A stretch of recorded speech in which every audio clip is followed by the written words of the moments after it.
Good morning, Charles. How are you today? Doing well, Dan. Thanks. How are you? I'm well, thanks. All right. So this is our second episode we're recording today. So our intro may feel a little light compared to how we usually do because we've already said everything that happened over the weekend. Let's talk about next weekend or the rest of this week. Do you have anything exciting scheduled that you want to share with our listeners?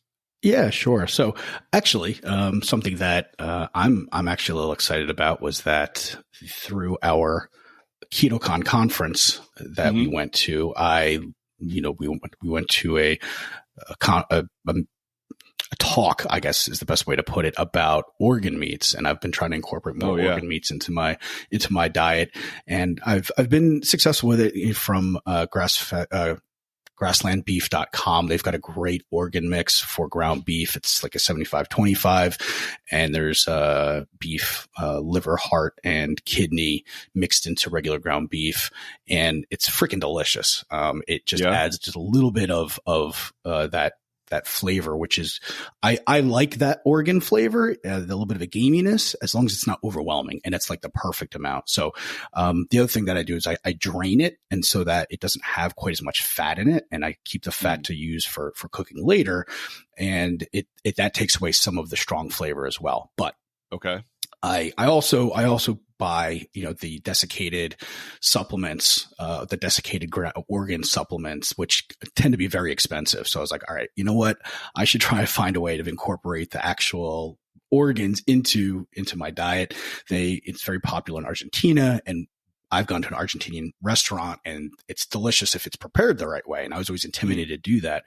And my big takeaway from that talk that we took was that you could take frozen organs and just shave them with like a grater, and just shave, a half ounce or an ounce right into an existing dish and cook it up. And so I tried that last week and loved it. It was fantastic. I have some kidneys that I bought from Grassland Beef. I shaved it, put it into my ground beef. Couldn't even tell that they were there. And my understanding is that you really don't need more than maybe a half an ounce to an ounce of organs per day to really start to get some of the benefits from all the nutrients and the micronutrients and everything else like that from the ground organs. So I've been doing that, and I've been enjoying it, and I feel like I'm making progress towards my my cooking skills when it comes to organ meats. So nice. That's what's been going on with me.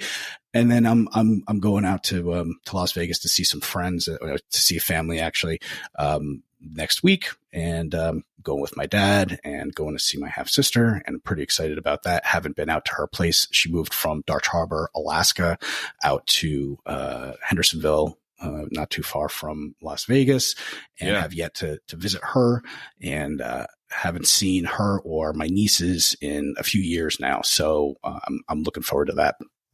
Nice. Are you going to any shows out in Vegas? You got anything planned? Yeah, we're probably gonna go see Penn and Teller, and might do. Nice. I love Penn and Teller. Might do karaoke, and then apparently there is a spin-off of Blue Man Group called Jew Man Group, and being that my dad is Jewish, and we thought that might be a funny show to go take in and see if we can make that happen as well. So I wonder. Not a whole lot planned. I wonder if we asked the creators of Blue Man Group if they would consider it a spin-off or a rip-off.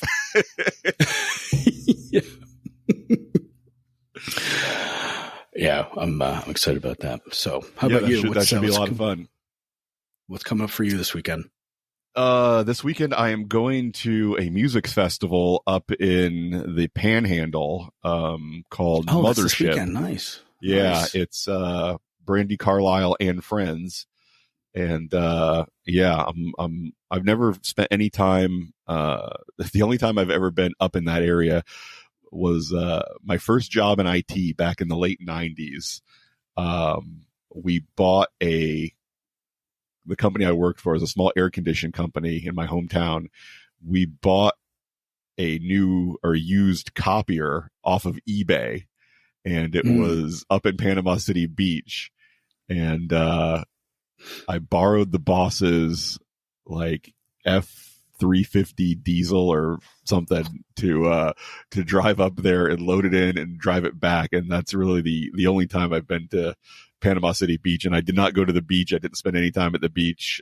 So this will be my first like vacation up in that area. And so we're going to drive up on Thursday and stay there Thursday, Friday, Saturday night, and then start driving home Sunday night and stay at a much cheaper hotel off the interstate instead of off the ocean on Sunday night, and then finish the drive home on Monday morning. So that's the plan. Sounds like nobody's broken the news to you that Panama City Beach is really known for copiers still, and not for vacation. No. So I hope you don't get disappointed. I hope you don't get disappointed on that trip. Yeah, I'm sure the copier business is doing fine, but it looks like from the pictures, it looks like the beach business is doing okay too. So we'll see how it goes. Okay. Yeah, well, fingers crossed. Yeah, and then to make that trip, one of the logistical concerns to make that trip happen, tonight I'm interviewing my cat's pet sitter.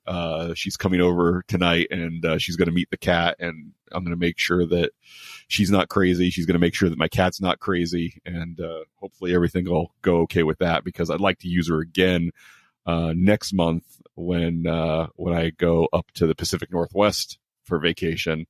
Hopefully I'll have a pet sitter that I'm comfortable with, so she can do both. So that's on tap tonight. So I have to do some tidying up of my camper here in the next couple hours to be ready to entertain a guest. Because that's great. Looking behind me, it doesn't look like too much of a disaster, but that's because I move all the disaster next to the camera when I record. So I've got to take care of that.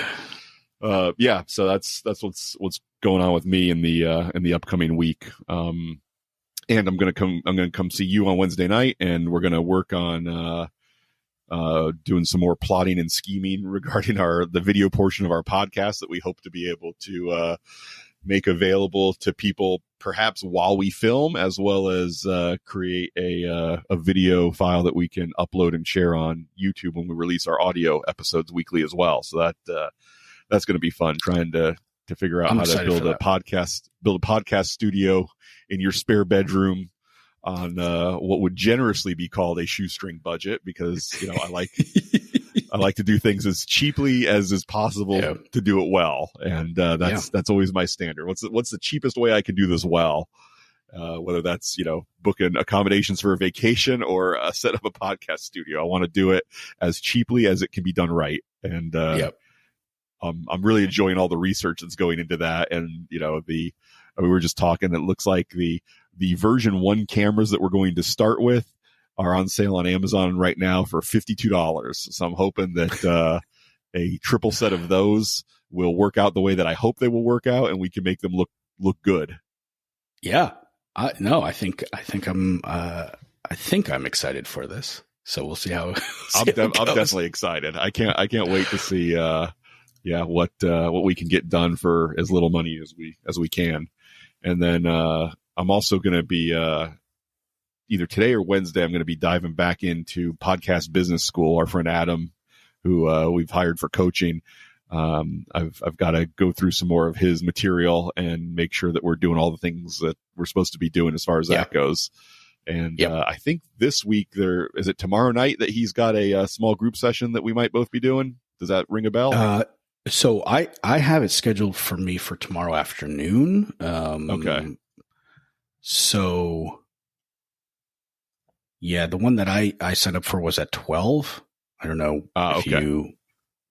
I should be able to do that too. I will look into my email, and I'll be on site with one of my customers, but I'll just take lunch and do that with you guys.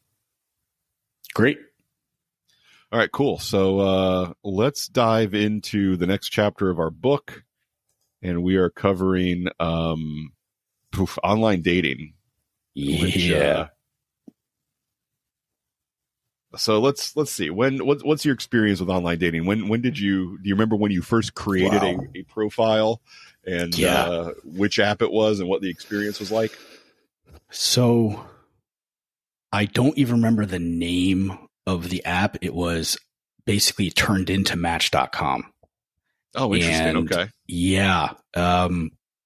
It was early 2000s, and the woman that I matched with, the profile just made me laugh, and on her opening statement was looking for somebody who's willing to lie about the way we met.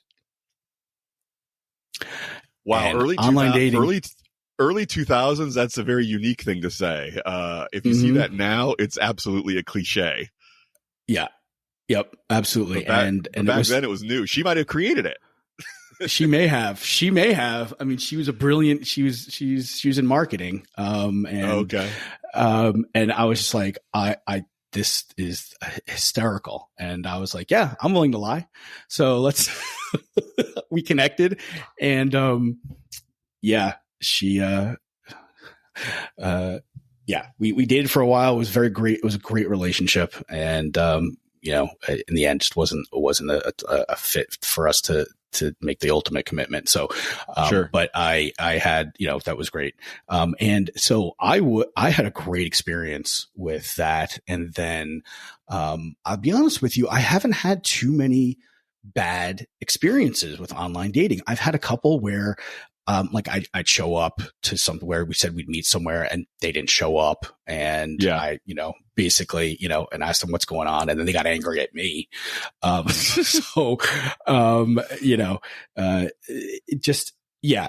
for the most part, I've met all of my long-term relationships from online dating and not in person.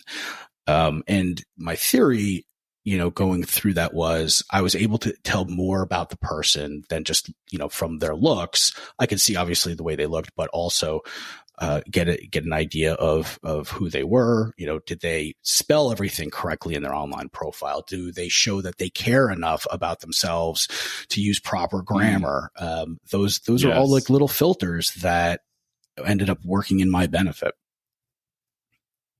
Yeah, I look for those things too. If somebody is using,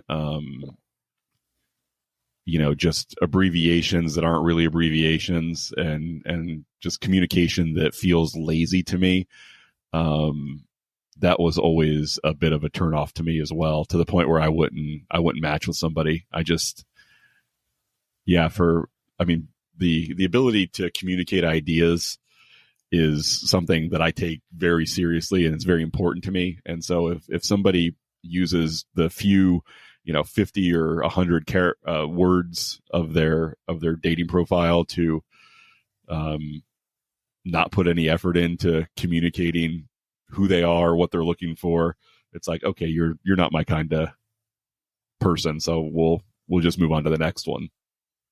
Yeah. Anything else that you saw as red flags or things that would automatically make you disqualify somebody about a profile? Oh, yeah. Good question. I would say if they,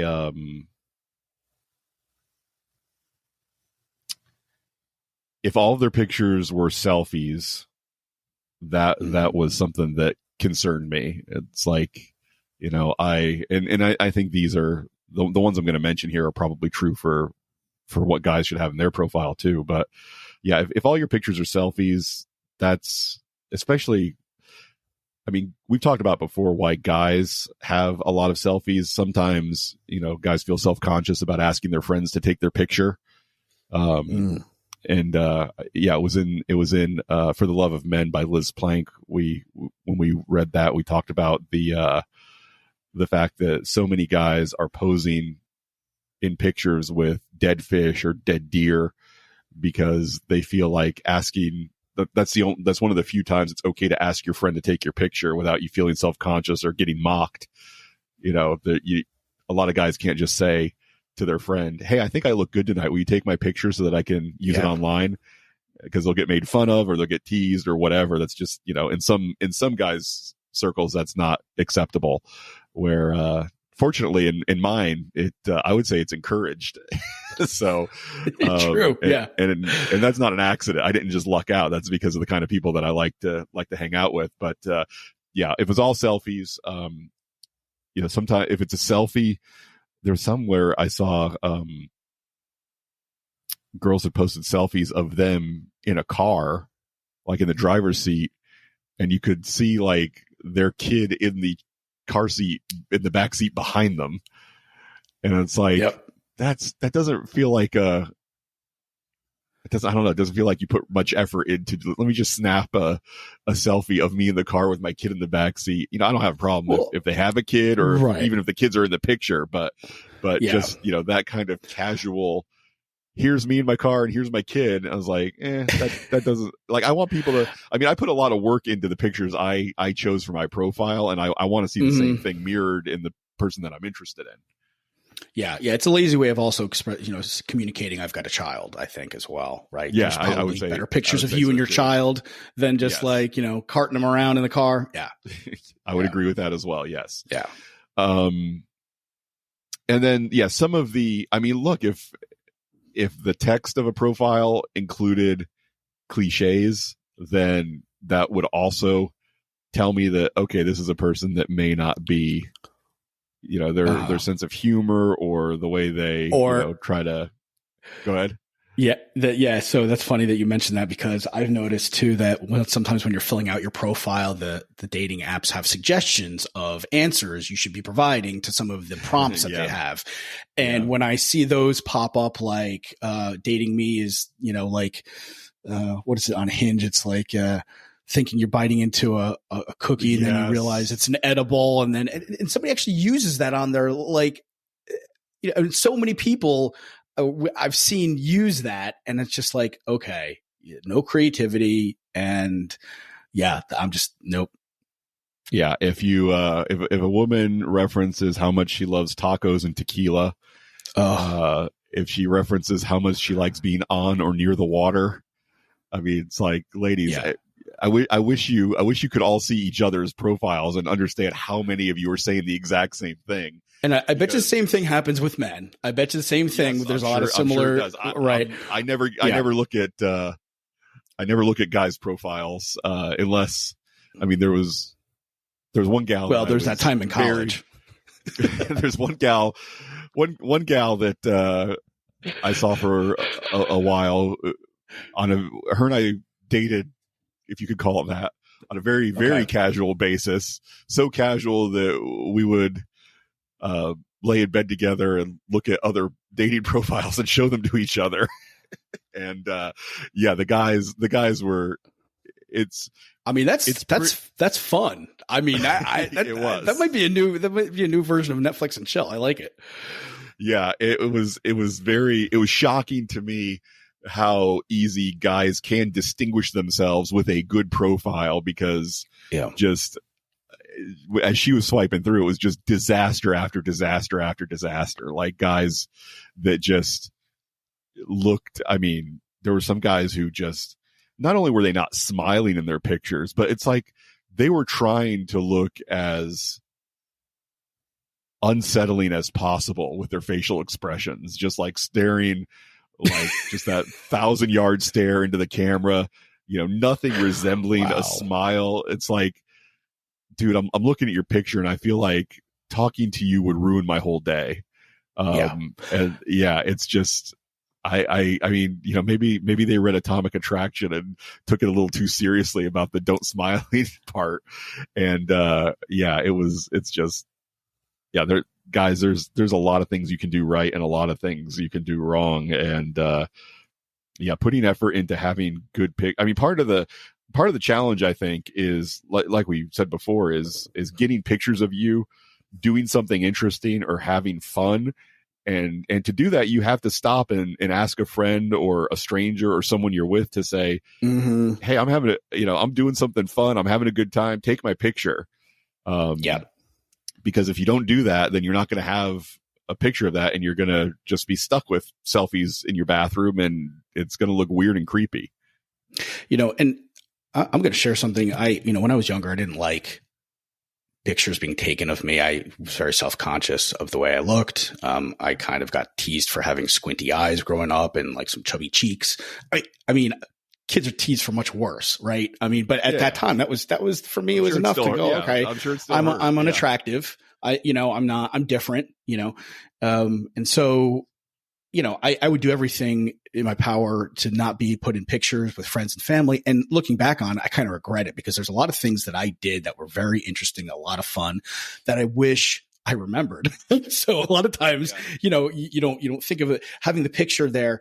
It's something, you know, as you get older, and especially at the end of your life, to have those pictures to be able to look back on. That's all we have at the end of our life, really, our memories, right? So, you know, take the pictures not for your online dating profile, but for yourself to be able to remember those things, and also remember the people that you were with. A lot of times, you know, just looking at that picture, even if it's just of you, you might remember, oh yeah, I forgot Uncle so-and-so was on that trip, or, you know, whatever, you know, my buddy that I haven't talked to in forever was there. How are they doing? And it could actually spark, you know, reconnection at that point as well. So there's a lot of really good subtle reasons why you should be taking pictures, and just assume that, you know, you're not going to look great all the time. But one of the ways around that for me was listening to Brooke Castillo from the Life Coach School podcast. She talked about, she went through the same thing, didn't like the way she looked, wouldn't take pictures of herself, and then realized when she takes pictures of her dogs, sometimes the dogs look goofy, sometimes they look weird, sometimes they look great. And she's like, you know, nobody judges my dog. I love my dog no matter what it looks like in these pictures. So she decided she's going to treat herself like she treats her dog. So she's going to say, hey, look, you know, I don't care the way I look. I'm going to love every single picture of me, no matter what it looks like. I'm going to make an effort to love it like I love my animal, my pet. And I'm not quite that, you know, zen yet and at peace with all of my pictures. I still am a little critical, but but just coming a little closer to that, I've been taking more pictures, and it helps to have a group of friends like, you know, you and Kurt and Richard, who are also, you know, very encouraging about, you know, when, you know, looking good and taking pictures. And so that absolutely helps, having that peer support around you as well. So I just want to encourage people to, you know, go ahead and take those pictures and love it and love yourself no matter how it comes out. Yeah. And I would agree. Let's see, I guess the proper response in, when it comes to being good at improv is yes. Or not only that, but, take the picture, love the picture, keep the picture, but don't necessarily post the picture on your dating app.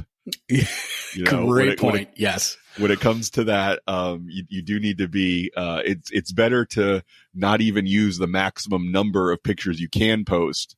You know, if you can post 9 pictures, but you only have 5 or 6 that, you and your trusted dating advisors, which, for the most part should be, when it comes to, you know, who you get don't ever get dating app advice from a woman that you're interested in. That's number one, because that is going to come across as manipulative no matter what.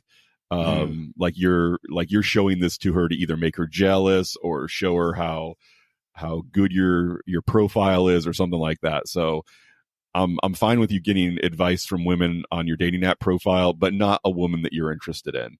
And number 2, don't get advice from your guy friends that are not achieving the results in their dating life that you wish you had. Okay. So if you've got a buddy whose girlfriend you consider to be just a hassle and pain to be around and a bummer to be around, and you don't like hanging out with her, don't ask that guy to teach you how to get women, because he obviously doesn't have either the same things aren't important to him, or he's not good enough at it that he's got somebody that you want to get, somebody of the quality you want to get. So only take advice from women that you're not romantically interested in, or guys who are getting the kind of results you wish you were getting. So let me put that out there. The other thing I'll say is, one thing you mentioned about pictures and about being teased for your chubby cheeks and your squinty eyes. This was something I read on Reddit recently, which is, when it comes to the way your eyes look in pictures, generally speaking, your eyelids are going to be approximate with the horizon, regardless of the position of your head. So if your head goes back, your eyelids are going to close. And if your head goes down, your eyelids are going to open. So if you do have eyes that are a little thinner horizontally, then it's better to put your chin down a little bit than up a little bit, because it'll make your eyes look like they pop open a little bit more. That is really good advice. I just went for some additional headshots from Hughes Fioretti here in Winter Park, and he had me do that quite a few times, is put my head forward and chin down just a little bit, and I think that helps with my eyes open, and that makes sense. Yeah. Yeah, so if your eyes are a little buggy, like they're too open sometimes, or at least you feel it like they are, then head back a little might work. I don't know. In most cases, I think chin down, like putting your head forward and your chin down a little bit, and cocking your head a little to the side. That's what Gary Hughes always tells me to do when I'm there too. So I think you are literally one YouTube video. Everybody is one YouTube video away from, hey, what's the best way for me to pose for a picture? Just watch that and then do that and play around with it. And now that we all have decent cameras on our phones, it's not like you have to pay for every picture you take to get developed anymore. When you're posing for pictures with your friends or alone, just have, tell whoever's taking your picture, take a bunch of pictures, or even, hold down the shutter button while you do different things with your head, and then just pick the ones that you like and delete the ones that you don't. And, there's definitely plenty of info out there on how you should pose for pictures. Which I've watched some of them because, my girlfriend is very good at, she knows exactly how to pose for pictures. And, when we take pictures together at the beginning of our relationship, so many of them, I thought she looked great and I looked like a monster because I didn't know what I was doing. So it's just watch a video on it, and it's a skill you can absolutely learn. I mean, think about, I'm sure we have dozens and dozens of male models that listen to our podcasts, and they're able to figure it out. And, the ones that I've met aren't the smartest guys. So if they can do it, you can do it. Great advice. Okay, so let's talk about this. There are some limitations to online dating. One of those being, you are going to be judged on your appearance, more than necessarily in organically meeting women in other scenarios or other situations, right? So, the way I see it, you've got two options. You either have to be very good looking, or your pictures have to be very interesting. So, I do not consider myself to be very good looking, just somewhat good looking, moderately good looking. But I did make sure that my pictures were interesting. So in my dating profile, there's a picture of me on stage at the Orlando Improv doing stand-up comedy. There's a picture of me on the summit of, or was, I need to keep saying was because I don't have a profile anymore because I'm in a relationship. There was a picture of me at the summit of Half Dome. Pictures of me in cool cities doing things. I don't remember exactly what all my pictures were because it's been a while, but yeah, you really do need to, either you're objectively a top 10% guy in your physical appearance, and then, hey, maybe you can just have pictures of you sitting on your buddy's couch.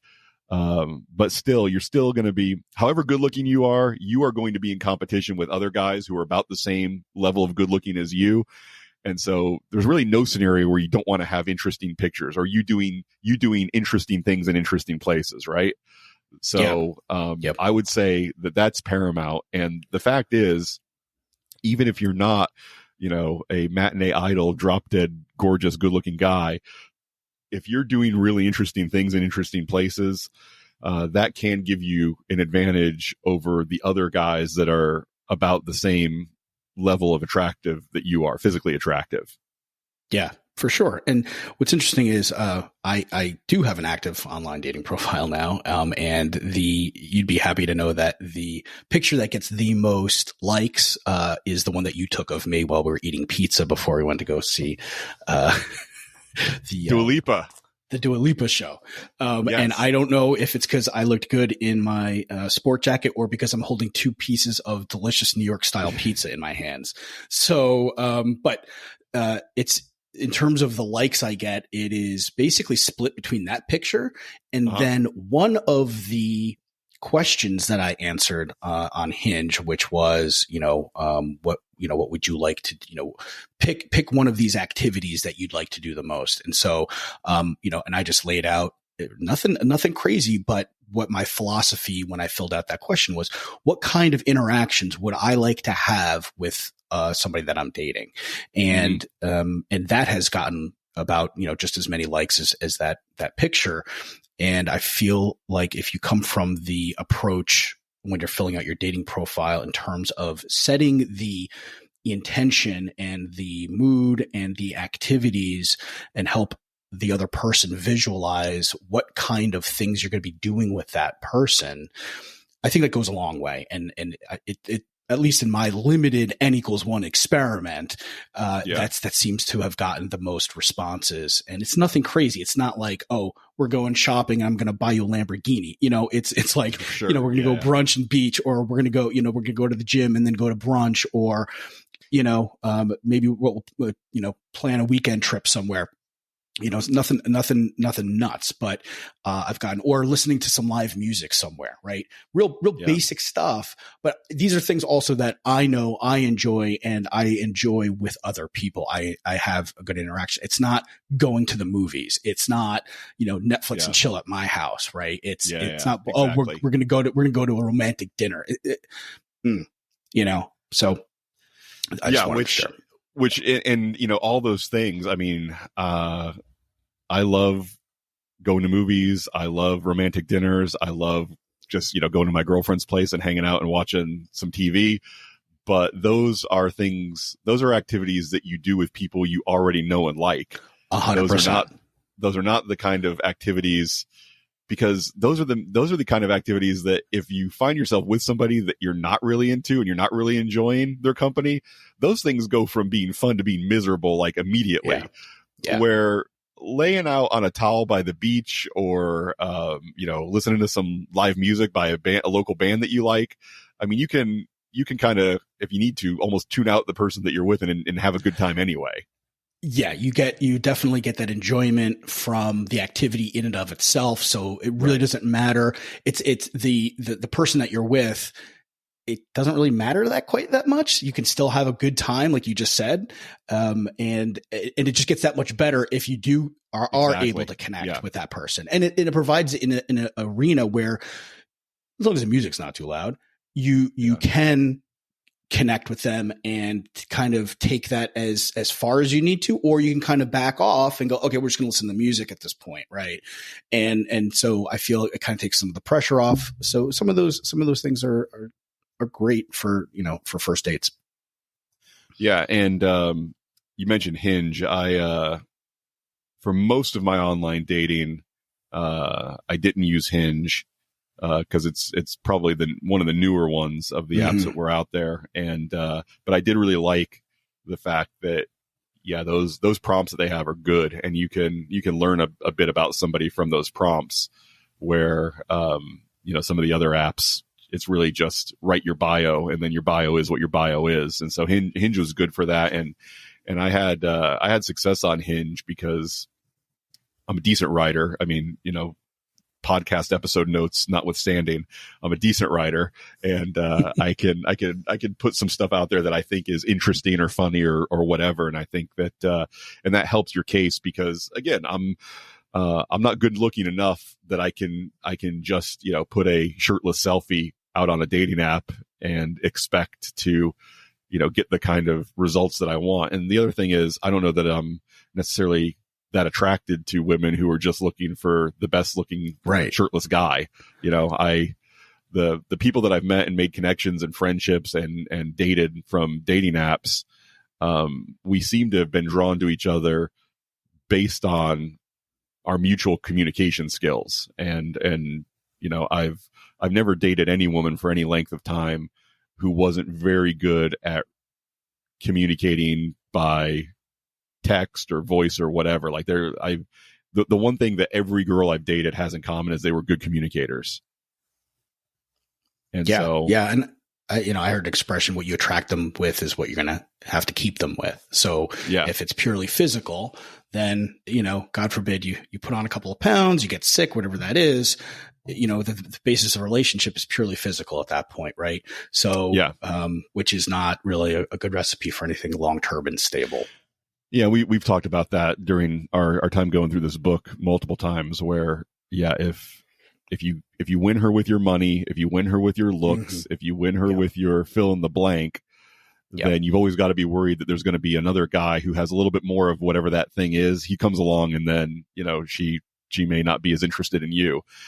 But if you win her with the unique things about your personality and your behavior and the way you think that only you have, then you don't have to worry about that. Because as long as you're still you, then those things are still going to be attractive to her. And, that's not to say relationships are going to last forever, because, they don't, but you don't have to constantly be on the, I don't have to be on the guard that, oh no, what if some guy who's more Charles than me comes along? There are no guys that are more Charles than I am. And what's funny? It's so obvious when it comes to personal relationships, but like you hear this all the time when you're starting your own business and and you feel like, hey, why is anybody going to listen to me? Why is anybody going to take my services for this? Because they can get, from anybody in terms of, what I do. But it applies in that respect too. People will do business with people that they like, and that comes from their personality and, also the way they do things. But nobody's going to be more Charles or Dan than Charles and Dan. We all have our unique experiences and our own unique ways of talking about things. And so this is, an interesting thing to think about here with, as we're building this business with the podcast, as we build our coaching businesses, we're not in competition with anybody. Nobody's in competition with anybody in that respect. It's right.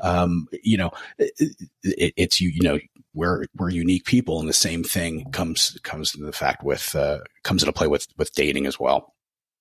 Right. And unless you make the mistake of relying on something about you that's not all that unique.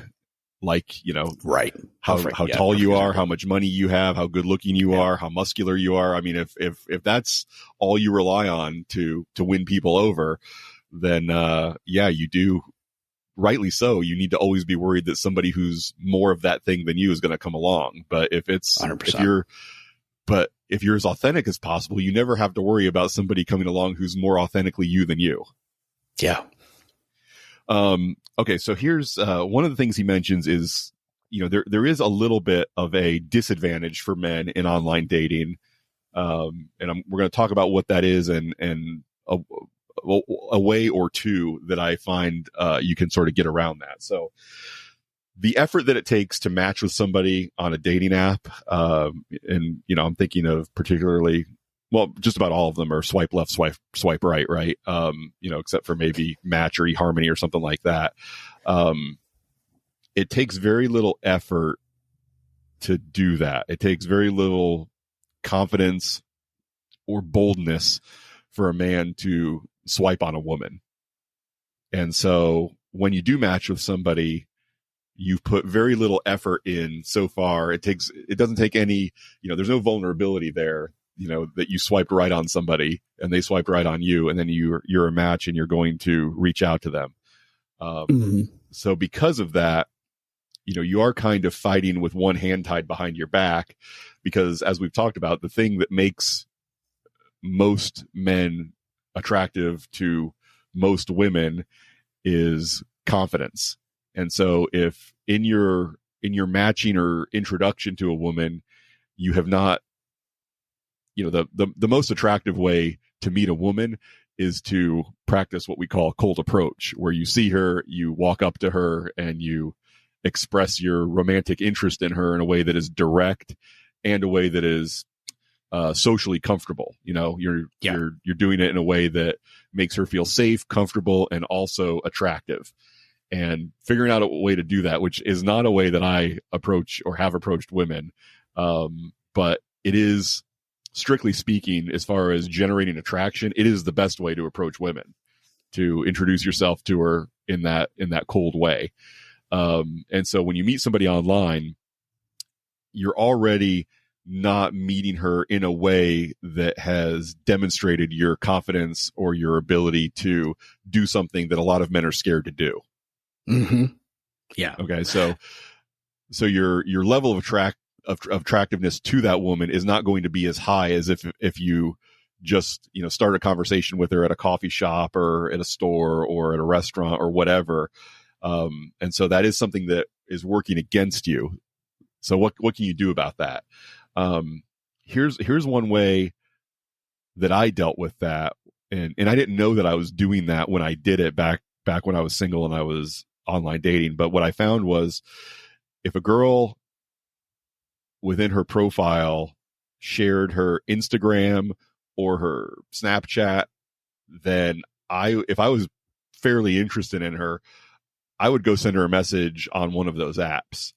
And I would say, hey, I just saw you on such and such dating app. I liked what you had to say, or I found this thing about this picture interesting, or whatever. Instagram, I had the best luck because I would DM her on Instagram and I would say, hey, I saw you on this app. I thought this was interesting, or I'd like to get to know you. Take a look at my profile, and if you're interested in getting together, say hi. And it's a pretty easy, low investment way to reach out to somebody, but it is one additional step beyond just swiping right on her profile picture or on her dating profile. And I had pretty good success with that. I would get a fairly high number of responses that would then lead to a first date. And it may not lead to anything beyond the first date, but it would often lead to at least, hey, let's make plans to get together because I'd like to get to know you. And so I would recommend doing that. If now, number one, you gotta have an Instagram profile that's worth looking at and that might draw people in. But number two, you've got to be willing to stick your neck out at least a little bit to send that first message, that knowing that she could look at your profile and say, no, thanks. Don't message me again. Or she could not respond at all, or she could block you. I mean, there's a whole lot of things that could happen there, but I still felt that it was low enough investment that I didn't feel uncomfortable doing it. Yeah. And I mean, you picked up what she was putting down. I mean, clearly if they're going to list some sort of social profile on their, on their dating profile, it's either for one of two reasons. One, it's a little bit of a test to see if you're really interested, or two, she could just try to get more followers and become an influencer. But most of the time, I think, it's just basically hey, it's a great way of both testing and allowing her then to get more information about you. And I think that strategy is valid because a lot of the dating apps now allow you to add your Instagram profile right into the dating app, so that people don't even need to leave the dating app in order to get more information about that person these days. So yeah, so that's one of the ways I recommend sort of at least being able to clue her in a little bit to the idea that, hey, I'm confident enough to stick my neck out a little bit. I'm gonna go ahead and start this conversation off, and she's free to ignore it, block you, whatever.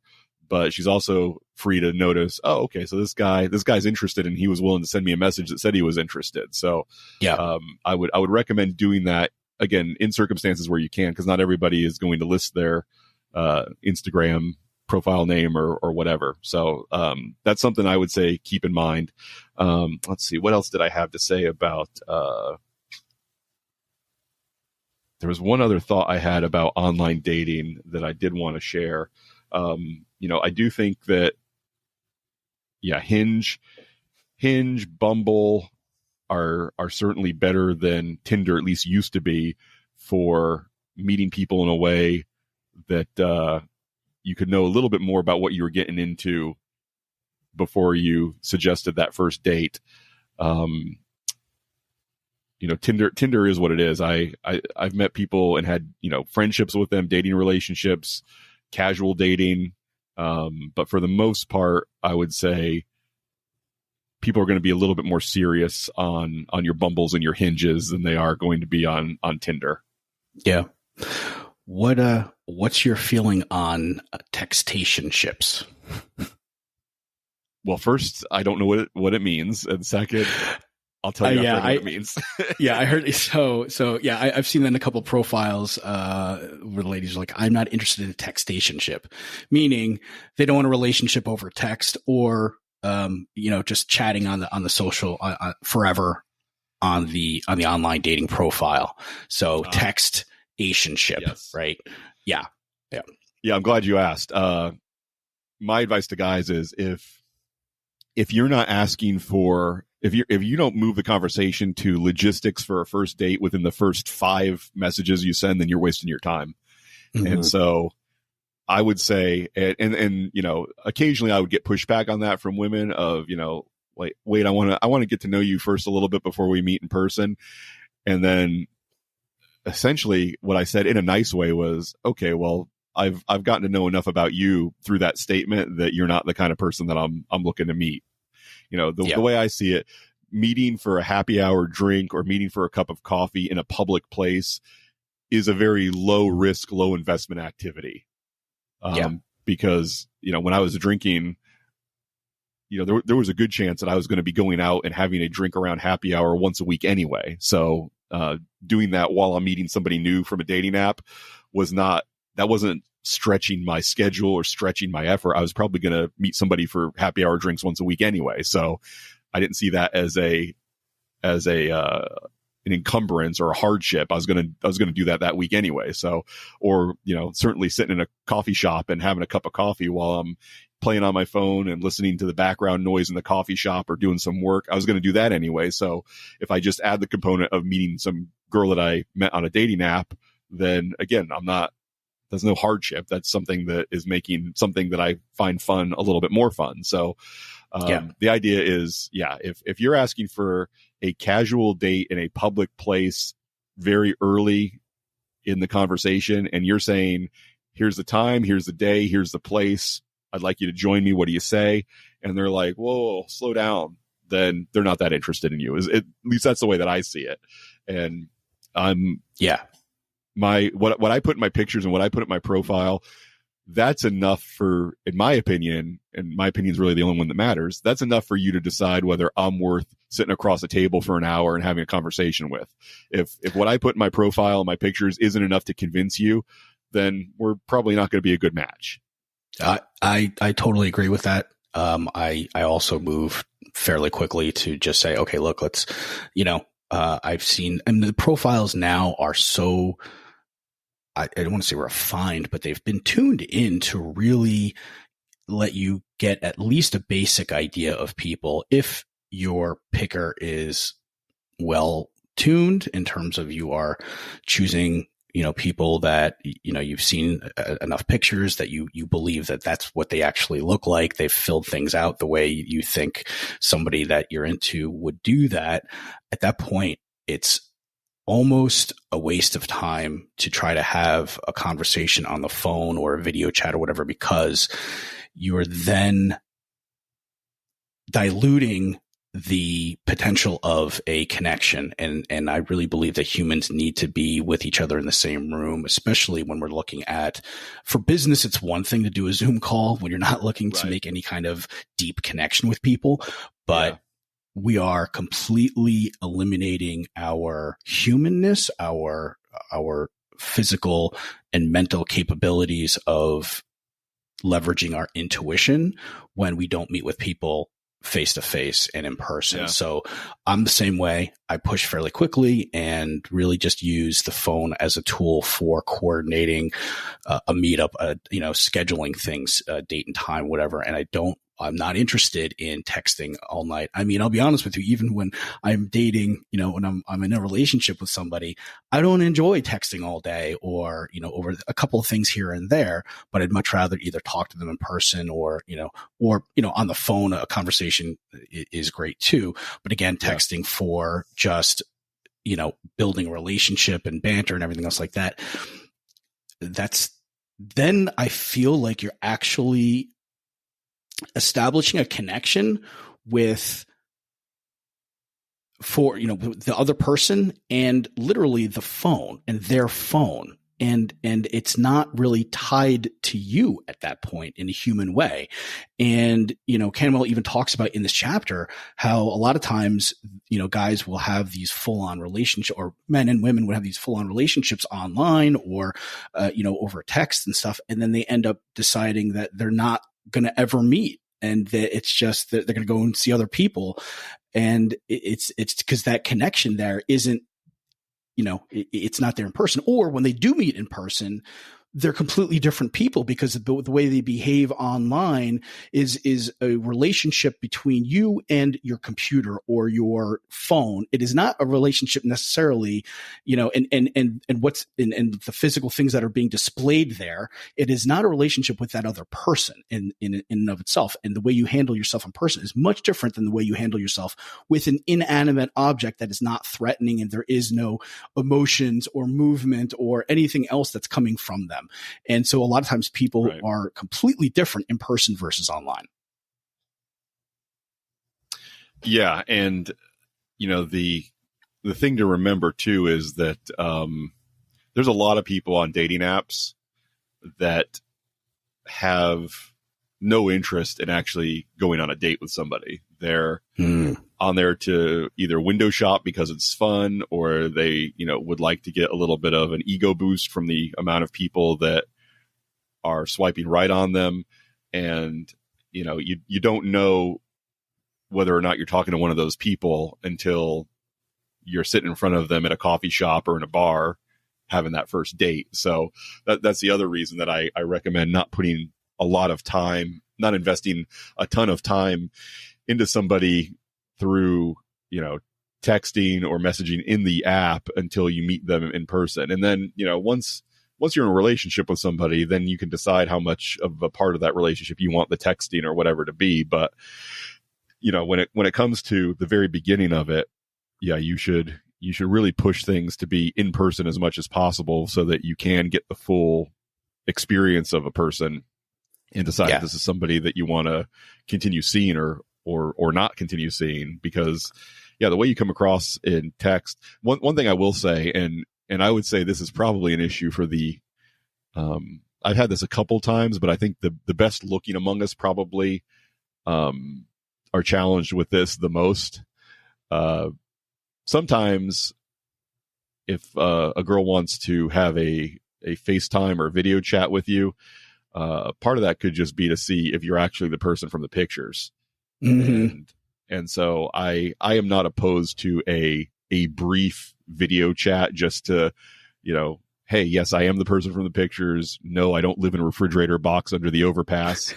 That's okay. I would not spend hours on a video chat with somebody, but if somebody asks for it and you're willing to do it, I would respond to it. Respond to it that you're available at a time in your schedule that you honestly don't have a ton of time to do it. You can be like, hey, I'm getting ready to head out the door to meet some friends, but I've got 5 minutes right now if you want to have a quick video call just to verify that I have the number of eyes and teeth and so forth that I have in my profile. That's fine. Let's go ahead and do it. Are you free now? I would be more than willing to do something like that. But the idea of having long FaceTime chats with somebody before we've ever met in person, no, I'm not really that interested, because again, I think that who I am comes across best when you're in a room with me, not when I'm coming to you from a Zoom session or a FaceTime session. Right. Yep. No, I agree. Let's see. The other thing, guys, don't doctor your pictures. Don't filter your pictures. Don't Photoshop the hell out of your pictures. I have gone on dates with people that did not look all that much like they looked in their dating app. And, sometimes in person they were, in some cases on their dating app profile, they were an 8 or a 9. And when I met them in person, they were a 6 or a 7. Mm-hmm. And in those cases, it's like, I would still have wanted to go out with you, even if you looked like you looked in your picture. But the fact that you looked so different in your pictures and how you look in real life is kind of a red flag for me. Like it's not just a matter of, I'm going to take this photo from the most flattering angle or something like that. I got no problem with that. But the fact that it's like, clearly you have selected and processed these photos in a way to communicate something about your appearance that isn't at all the way you look in real life, that does give me a little bit of pause, and that concerns me. And that does tell me, okay, you might not be the kind of person that I want to be in a relationship with. Right. Again, authenticity, honesty, vulnerability. Yeah. So definitely, have pictures that you like and pictures that look good, but also have friends in your life that you can show them to, who will tell you, that's a good looking picture, but that looks nothing like how you look in real life. Mm-hmm. Yeah. Yeah. And then don't use a picture like that, because right. What do you expect to happen? I mean, do you really, you're not going to be able to, it's like lying about your height. I mean, okay, that might work at the beginning, but how long do you expect this subterfuge to last, and how much do you expect it to serve you? I mean, that's the one thing I think, I don't know if we talked about that, but you really can't change your height yet. With surgery yet. But also, all right, you gained a few pounds, or if you lost a few pounds, that is, you can do that again. That's not the problem with height, though. I don't understand that one at all. Yeah. I mean, the idea of, okay, I'll just never be around her when I don't have lifts in my shoes, or, I don't know what heels. Yeah, I don't know what the long-term strategy is. If the long-term strategy is, well, I'll lie about it to get my foot in the door, and then I'll show her how cool I am and how fun I am, and then she won't care that I lied. Good luck, fellas. If that's your strategy, I don't see that working, because no matter, how many centimeters or inches tall you are, you'll always be a liar. Yeah. And if it's to be able to come up in more matching searches because you've changed the height range that you're in. The problem with that is the people who are, have that range, it's for a reason, right? It's not like they willy-nilly like, I'll accept anything. Because if they would, then you would come up with your normal height, right? Right. Yeah. And I mean, look, I find a fair amount of bitching and moaning online by guys about girls that say they only want to date guys who are 6 feet tall. And I think that's a good thing. I don't think it's, a morally right or wrong thing, but if a girl has determined, hey, for me to be happy in a relationship, I want a guy who's 6 feet tall or taller, then that's good. I don't want to be in a relationship with a girl who would only be happy with a partner who's 6 feet tall, and I'm not that. And then she's out of guilt or societal pressure, she feels like she has to pretend like she's okay dating a guy who's 5'8". That's not good for either of us.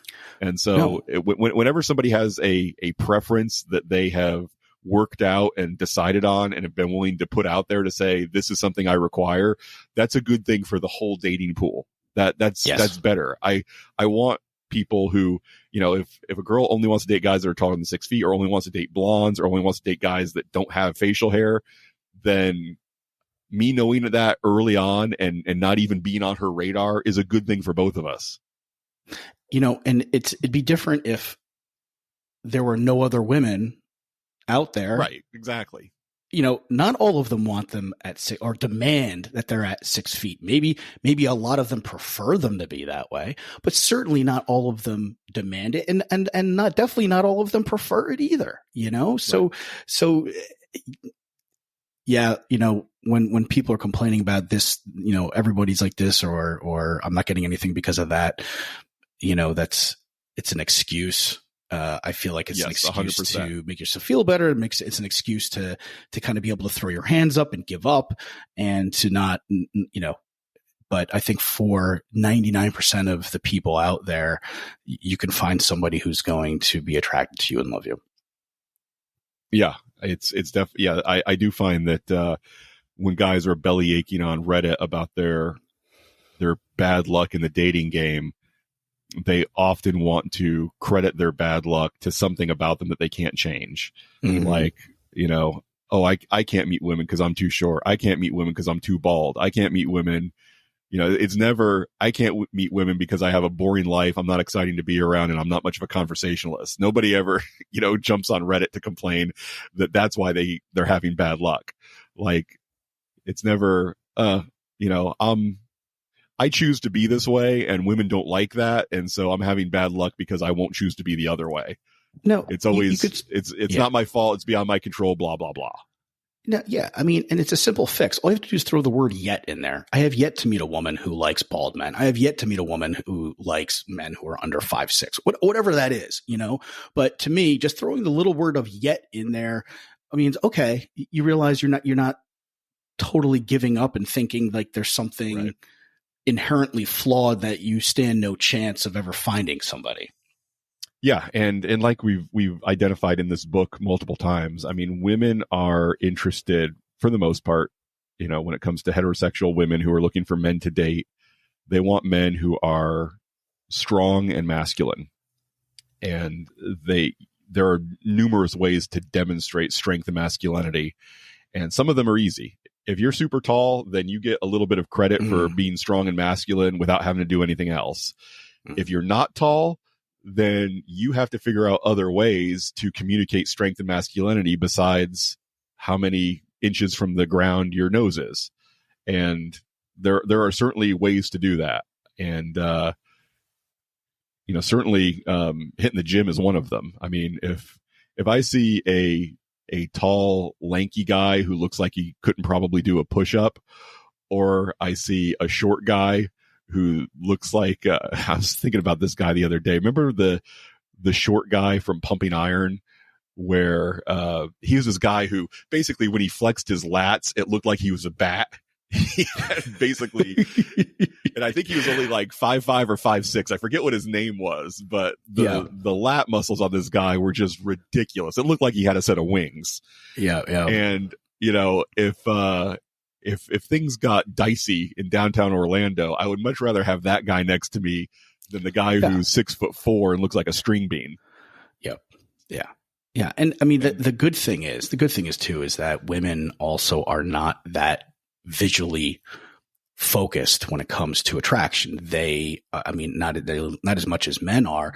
And so they will look for other indicators of masculinity. And a lot of that does come through, talking to the men, personalities, and testing them in ways that also help them understand how masculine or how much of a protector or how, what kind of person that you are. It is not just purely physical. Now, like what you said, if you're taller or you're more muscular, you do have, you've got a head start because you're already communicating some sort of leadership and masculinity just from the visual appearance. But the good thing is that is not where it ends for most women. Yes, unless that's the thing is, even if you're tall or, you're really muscular, but then, you act in a way that is not confident, that is disingenuous and not authentic. Yeah. You might be good for a romp, but that's all it is. You're not going to get a relationship out of that. And that's the thing. And one thing that many guys will make the mistake of, if you're not tall, if you're not good looking, if you're not muscular, but you're limiting yourself to meeting women at 1:00 on a Friday night in a bar or just on Tinder, then you're not going to get the results that you want, because you're putting yourself in situations where the most prized attributes are not the attributes that you have. Well said.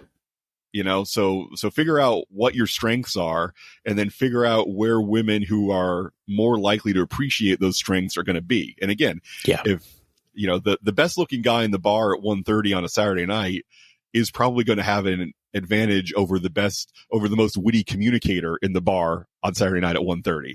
The witty communicator at 1:30 on a Saturday night in a loud dance club isn't going to be able to employ his strengths to meet anybody or make an impression on anybody, where the tall, good looking guy is just, all he has to do is walk around with a drink in his hand and women are going to notice him in that scenario. So figure out what your strengths are and what settings can amplify those strengths. And then that's where you go to look for women. Right. So great. Let's flip this on its head. And the witty communicator who's doing some improv stand up, at night, in a club is going to do a lot better than, just a really good looking guy who really isn't funny and doesn't communicate well in the same club. Right. So environment, environment is a big, is a big thing here too. And so keep that in mind in terms of the type of people that go to these type of environments. Right. Yeah. I mean, look, the reality of it is, the couple times that I've taken a stand-up class at the Improv, and at the end of that class, we get to do a show on the stage at the Improv. When I'm up on the stage and I'm the only one in the room that's talking into a microphone, and I'm killing it, there's no guy in the audience is as attractive as I am while I'm up on the stage killing into a microphone, no matter what he looks like. There's no guy that's as attractive as I am. And so, you gotta just figure out what your strengths are and put yourself in situations where you get to showcase those. And then not put yourself in situations where, okay, this environment really, there's nothing going on for me in this environment. So when I have bad luck in this environment, I'm going to really let it affect me and bother me. It's like, no, that's ridiculous. If you're the world's greatest race car driver and you find yourself in a sailing regatta and you don't know how to sail, and then you come in last place, you don't, just, fold your arms and look down and say, I'm worthless. I'm not good at anything. It's like, no, you're putting yourself in a situation where you're not building on your strengths and you're having a negative result, and then you're acting surprised and disappointed by your negative result. That's silly. Mm-hmm. Mm-hmm. So there we are. Okay. Next week, let's talk about using social media to your advantage.